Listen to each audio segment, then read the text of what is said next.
الرحمن الرحیم السلام علیکم۔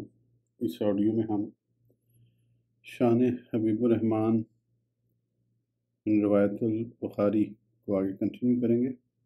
اس سے پہلے اگر آپ نے سبسکرائب نہیں کیا تو سبسکرائب کر لیں اور بیل آئیکن پریس کر دیں۔ تو شروع کرتے ہیں۔ احمد صلی اللہ علیہ وسلم، یہ اسم تفضیل ہے حمد کا، حامد کی تفضیل ہے، تو مفہوم ہوگا کہ آپ سب سے بڑھ کر اللہ کی حمد بیان کرتے ہیں۔ اگر حمید سے ہو تو معنی ہوگا بہت زیادہ حمد کیے گئے۔ اول الذکر زیادہ مشہور ہے اور آپ کا یہ نام مبارک گنبد آبگینہ رنگ کے اس پار وسیع و عریض کائنات کے ہر مکین کی زبان پر جاری و ساری ہے۔ گویا آپ حامد و محمود، محب و محبوب اور طالب و مطلوب دونوں مقام پر رونق افروز ہیں۔ حضرت عیسیٰ علیہ السلام کا تعلق عالم ملکوت اور دنیا بالا سے نسبتاً زیادہ ہے، اس لیے انہوں نے اسی نام کی بشارت اہل جہان کو سنائی۔ میں اپنے بعد آنے والے رسول احمد کی خوشخبری عطا کرتا ہوں۔ اب ایک دل آویز نکتہ بیان کرتا ہوں کہ اگر آپ کا اسم گرامی سینہ گیتی پر ظہور پر نور سے پہلے بھی موجود تھا اور مشہور تھا تو پھر آپ کو بھی ہونا چاہیے، کیونکہ نام صفت ہے اور صفت کا موصوف سے قبل پایا جانا عجیب سا لگتا ہے۔ ایسا محسوس ہوتا ہے کہ آپ آغوش رحمت میں موجود تھے اور تمام کائنات کا مشاہدہ فرما رہے تھے کہ قیامت میں سچی گواہی کا حق ادا کر سکیں۔ تمام مخلوق آپ کے سامنے قطم عدم سے منصہ شہود پر نمودار ہوئی ہے، یہاں تک کہ آدم علیہ السلام بھی۔ ظاہر میں میرے پھول، حقیقت میں میرے نخل، اس گل کی یاد میں یہ صدا ابو البشر کی ہے۔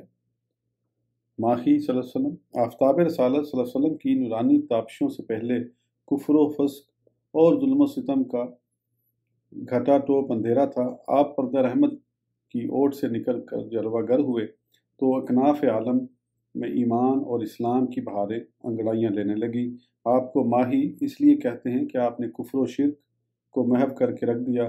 آپ کے آتے ہی فطرت نے نوید مسرت سنانا شروع کر دی۔ آسماں ہوگا سحر کے نور سے آئینہ پوش، اور ظلمت رات کی سیماب پا ہو جائے گی۔ شب گریزاں ہوگی آخر جلوہ خورشید سے، یہ چمن معمور ہوگا نعرہ توحید سے۔ عاقب صلی اللہ علیہ وسلم، عقب سے بنا ہے بمعنی پیچھے آنے والا اور پیچھے خیر و برکت چھوڑنے والا۔ سب کی عاقبت آپ کی وجہ سے قابل تحسین ہوگی، یہی مطلب اس میں مکفی کا ہے۔ فاعل ہو تو پیچھے آنے والا یعنی خاتم نبوت، اور اگر مفعول ہو تو انبیاء و رسل کا بھی مقتدا، کہ سب آپ کے نقش قدم پہ چلتے ہوئے بارگاہ الوحیت میں سر تسلیم خم کریں گے اور اپنی گناہگار امتوں کی شفاعت فرما کر جنت کی طرف لے جائیں گے۔ زمانہ محبوب کی شان۔ حضرت ابو ہریرہ رضی اللہ عنہ سے مروی ہے کہ حضور صلی اللہ علیہ وسلم نے ارشاد فرمایا، میں نور انسانی کے افضل ترین زمانے میں مبعوث ہوا ہوں، یکے بعد دیگرے زمانے گزرتے رہے، حتیٰ کہ میں اس زمانے میں ظاہر ہوا جس میں سے میں پہلے سے تھا۔ بخاری کتاب الانبیاء۔ قرن کا لفظی معنی ملنا ہے اور اصطلاح میں اسے جماعت، گروہ اور زمانے کے معنی میں استعمال کرتے ہیں۔ اس حدیث کا ایک خوبصورت مفہوم یہ بھی ہے کہ آپ آدم علیہ السلام سے لے کر حضرت عبداللہ رضی اللہ عنہ تک بہترین قبائل اور خاندانوں میں صورت نوری میں انتقال پذیر ہوتے رہے۔ وہ تمام لوگ اچھے اوصاف کے پیکر اور کفر و شرک نیز زنا جیسی عادت قبیحہ سے محفوظ و معمون تھے۔ اس کی تائید نص قطعی سے بھی ہوتی ہے۔ وَتَقَلُّبَكَ فِي السَّاجِدِينَ، ہم نے آپ کو سجدہ کرنے والوں میں منتقل فرمایا۔ تعمیر کعبہ کے بعد حضرت خلیل اللہ علیہ السلام نے بھی دعا کی تھی، وَمِن ذُرِّيَّتِنَا أُمَّةً مُسْلِمَةً لَكَ، اور ہماری اولاد میں ایک گروہ تیرا نیاز مند ہو۔ ربنا وابعث فیہم رسولا منہم، اے خدا پھر اسی نیک گروہ میں ایک رسول بھیج ان میں سے۔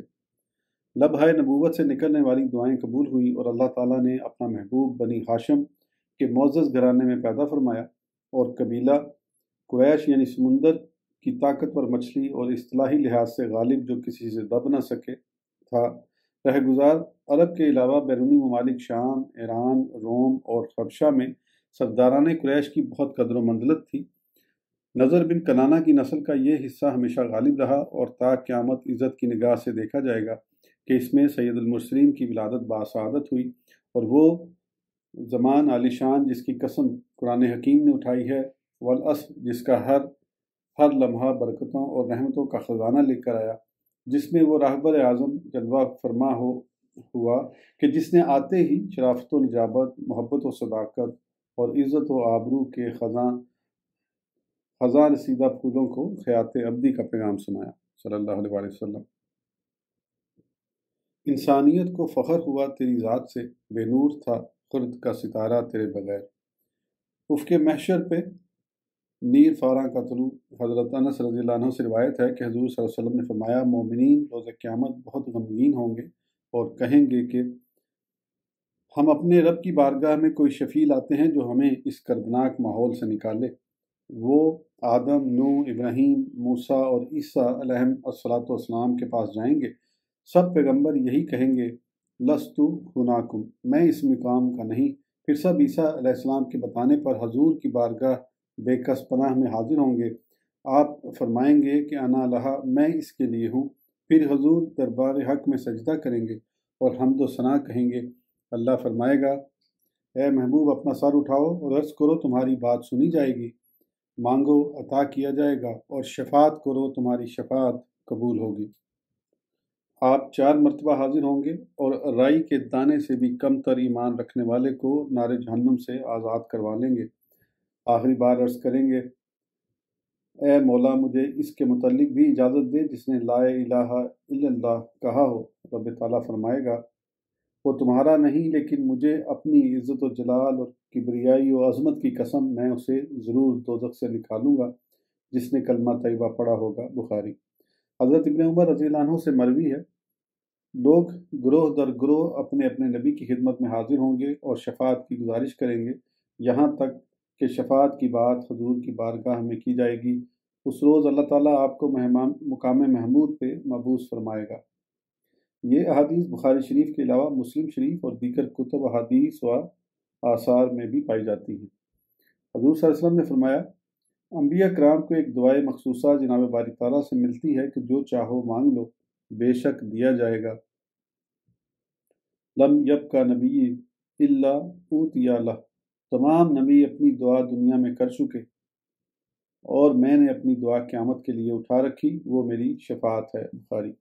یہ حدیث صحیح مسلم اور مسند احمد شریف میں بھی مروی ہے۔ بخاری کتاب التفسیر میں ہے کہ شفاعت کے بعد اللہ تعالیٰ ارشاد فرمائے گا، ادخلوا من امتک من لا حساب علیہم من الباب الایمن، اے محبوب اپنی امت کے ان لوگوں کو باب ایمن سے جنت میں داخل کر دو جن کا حساب نہ ہوگا۔ پھر فرمایا، خدا کی قسم جنت کے ہر دروازے کا درمیانی فاصلہ اتنا ہے، کما بین مکہ و حجر، جتنا مکہ مکرمہ اور بحرین کے قصبے حجر کے درمیان ہے۔ سبحان اللہ، کیسا پرکیف سما ہوگا کہ جب نا امیدی اور بے قراری کے دھندلکے ختم ہو جائیں گے اور حضور ٹوٹے ہوئے سپنوں کی تعبیر بن کر جلوہ فرما ہوں گے، جنت کا خوش ربا تخیل حقیقت بن کر سامنے آ جائے گا۔ اعلیٰ حضرت کی آواز مایوسیوں کے پردے چاک کرتی ہوئی سنائی دے گی، صف ماتم اٹھے خالی ہو زنداں، ٹوٹے زنجیریں، گناہ گارو چلو مولا نے در کھولا ہے جنت کا۔ مسلم کی ہمت افزا احادیث صرف تشریحی نقطہ نظر سے پیش کرتا ہوں۔ ترجمہ، قیامت کے دن میرے امتی سب سے زیادہ ہوں گے اور میں پہلے باب جنت وا کروں گا۔ خازن جنت عرض کرے گا، مجھے حکم ہے کہ آپ کے سوا کسی اور کے لیے پہلے دروازہ نہ کھولوں۔ ذرا دل پہ ہاتھ رکھ کر غور کرنے کی زحمت تو گوارا کریں کہ کتنا پرہول علم آفریں اور دردناک میدان ہوگا۔ طویل ترین دن، سروں پر آگ برساتا ہوا بے رحم آفتاب، دوزخ تمام تر قہر سامانیوں کے ساتھ انتہائی قریب، شدت گناہ کے باعث خمیدہ کمریں، پھٹی پھٹی سی آنکھیں، ارکریز پیشانیاں، ڈگمگاتے جسم، توق غم سے گردنیں بوجھل، دلوں کے آنگن میں چھائی ہوئی اداسیاں، زبانوں سے العطش العطش کی فریادیں، پسینے کے بحر بے کنار میں ڈبکیاں کھاتے ہوئے بے بس انسان، پلسرات سے اعماق جہنم میں گرتے روسیا و ستمگار، پھر ان کی تاریکیوں میں ڈوبتی ہوئی آہو بکا، محشر کی پرخار راہوں پہ تشنہ لب اور آبلہ پا لوگ، حساب میزان کا جاں سوز مرحلہ، قدم قدم پر رکاوٹیں، نظر نظر میں حسرتیں، جگر جگر میں ناکام آرزوئیں، دریں اثنا قیامت پر عیسیٰ علیہ السلام جلوہ گر ہوں گے اور شافع روز جزا کے آنے کی خبر دیں گے۔ ہاں ہاں بالکل اس نجم سحر کی طرح جو اندھیری رات کے ٹل جانے اور مہر تابہ کے طلوع ہونے کی بشارت سناتا ہے۔ پھر جب صبح امید سایہ افغن ہوگی، نیر فاراں کا جلوہ دیکھ کر ہر خطا کار بلبلا اٹھے گا، خدائے قہار ہے، غضب پر کھلے ہیں بدکاریوں کے دفتر، بچا لو آ کر شفیع محشر، تمہارا بندہ عذاب میں ہے۔ امت کا حال دیکھ کر زلفیں کھل جائیں گی، مازاغ کی آنکھیں آنسوؤں سے لبریز ہوں گی، والضحیٰ کی جبین ناز سجدہ نشاور کرے گی تو عرش الہی بھی لرز جائے گا۔ رحمت کے ٹھہرے سمندر میں ہیجان سا برپا ہوگا، اہل حشر سراپا استفسار بن جائیں گے، اللہ کیا جہنم ہے اب بھی نہ سرد ہوگا، رو رو کے مصطفیٰ نے دریا بہا دیے ہیں۔ فطرت مزردہ جان فضا سنائے گی، گناہ گاروں کو حاطف سے نوید خوش مالی ہے، مبارک ہو شفاعت کے لیے احمد سا والی ہے۔ پھر آقائے بے کساں کے ایک اشارہ ابرو سے زنجیریں ٹوٹ جائیں گی، دلوں کے مرجھائے غنچوں کو فردوس کی باد صبا سرسبز و شاداب کر دے گی، اور ایک نا ختم ہونے والا راحت امیز اور سکون پرور سا زمانہ شروع ہو جائے گا۔ جب ان تمام حالات و واقعات کی تصویر کھینچ کر سوچتے ہیں کہ آخر یہ اتنا بڑا اہتمام کس لیے ہے، اگر امتحان ہی لینا ہے تو قادر مطلق کے سامنے کون سا دشوار ہے، چاہے تو عدل سے دوزخ میں ڈال دے اور چاہے تو رحمت و رافت سے جنت آشا کر دے۔ پھر اس سوال کا بس ایک ہی جواب دماغ کی خوابیدہ دنیا میں روشنی بن کر چمکتا ہے، فقط اتنا سبب ہے انعقاد بزم محشر کا کہ ان کی شان محبوبی دکھائی جانے والی ہے۔ بزم قدسیہ میں ذکر محبوب، ان اللہ و ملائکتہ یصلون علی النبی، بے شک اللہ اور اس کے فرشتے اپنے نبی پر درود بھیجتے ہیں، کی تفسیر میں منقول ہے، صلاۃ اللہ ثناء علیہ عند الملائکۃ و صلاۃ الملائکۃ الدعا، کہ اللہ کی صلاۃ یہ ہے کہ وہ حضور کی تعریف فرشتوں میں بیان فرماتا ہے اور فرشتوں کی صلاح دعا کرنا ہے۔ بخاری کتاب التفسیر۔ یقین کرے کسی انتظام و انصرام کا نام محفل میلاد ہے، اگر کوئی عاشق جذبہ محبت سے تڑپ کر چند گھڑیاں اپنے محبوب کی یاد میں بسر کر لیتا ہے تو یہ بدعت نہیں بلکہ عین سنت ہے۔ حضور صلی اللہ علیہ وآلہ وسلم کی شانوں کا ذکر کرنا سنت کبریہ ہے اور سننا سنت ملائکہ ہے۔ خدا خود میری مجلس بود اندر لامکاں خسرو، محمد شمع محفل بود شب جائے کہ من بودم۔ اضالہ اوہام۔ اس باب کی پہلی فصل ختم ہونے کو ہے، ہم آخر میں اس حدیث کی بھی قابل قدر تشریح کر دیتے ہیں جس کو بنیاد بنا کر آپ کے مذکورہ فضائل و محامد کا انکار کیا جاتا ہے۔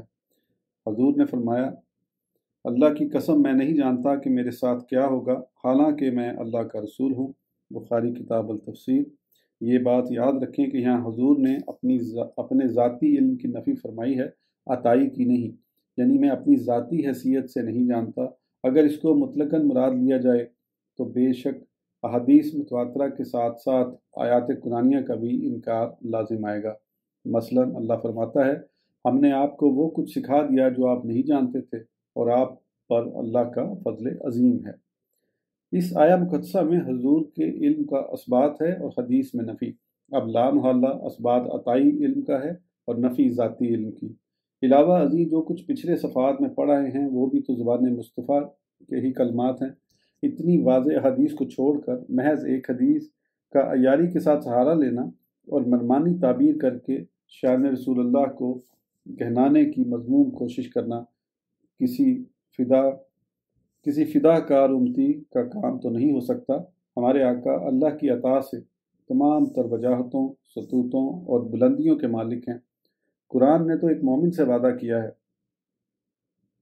اور بشارت دیں ایماندار اور اچھے اعمال والوں کو جنت کی کہ جس کے نیچے نہریں بہتی ہیں۔ وہ نبی جو بشارتوں کا امین ہے، کیا اپنے بارے میں کچھ نہیں جانتا؟ اس سے بڑھ کر عداوت رسول اور کیا ہو سکتی ہے؟